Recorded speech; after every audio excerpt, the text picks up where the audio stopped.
All right, continuing with the series that I started last week, I'm going through each position for 2022 fantasy football and telling you the players that you should not draft. You should not draft for the upcoming season.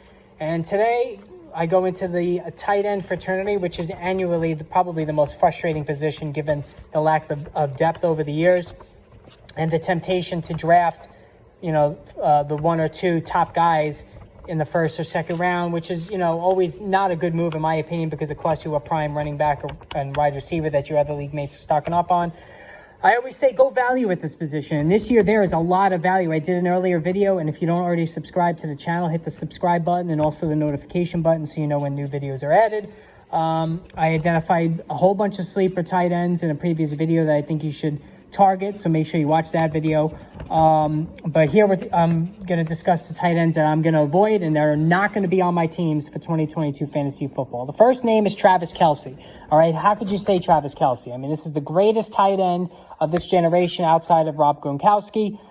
He's a rock-solid first-round stud, 90-plus catches, well over 1,000 yards, double-digit touchdown threat every single season, and one of the high-octane offenses in the entire league. But the thing with Kelsey is he's going to be turning 33 years old. There's a lot of mileage on him, and his advanced metrics started to slip a little bit last year. There was some pronounced cold spells, and now with Tyreek Hill having departed to Miami via trade this past offseason, Kelsey is going to get more and more defensive attention than he's ever had before.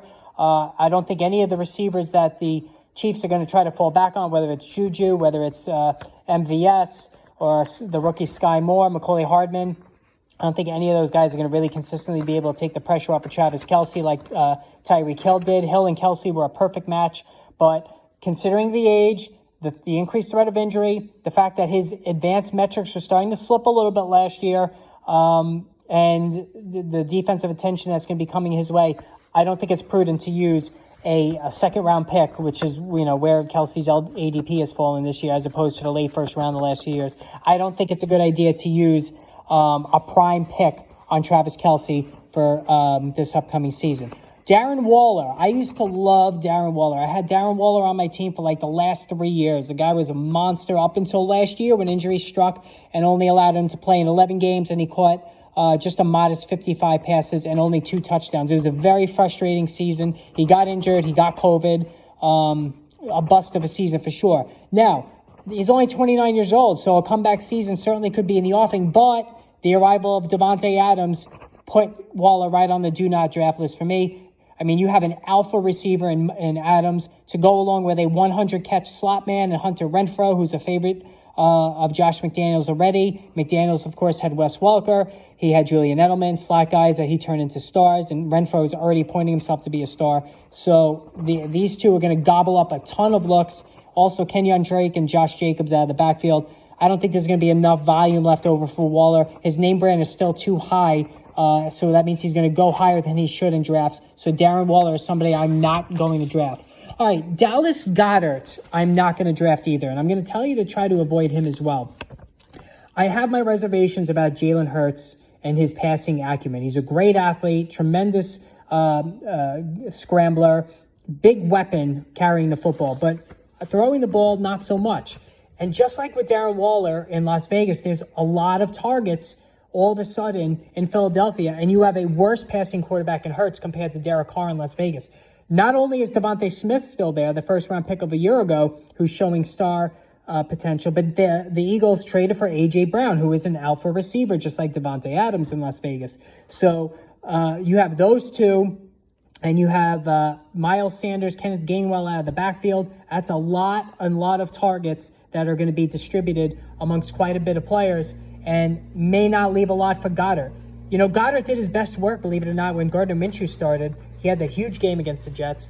I think Goddard might be just a tad too inconsistent with his production week to week. And just like Darren Waller, I think he's going a little bit too high for my liking. So I'm going to pass on Goddard, and I suggest you do the same thing. All right, Mike Sicky. Now, Gesicki caught 73 passes last year. That was a tremendous number for him, 780 yards, only 2 touchdowns. That was disappointing. But what I don't like about Gesicki is the new coaching staff is not a fan of his pass-catching ability because they've had him working almost exclusively as a blocker. They brought in Tyreek Hill with Jalen Waddle.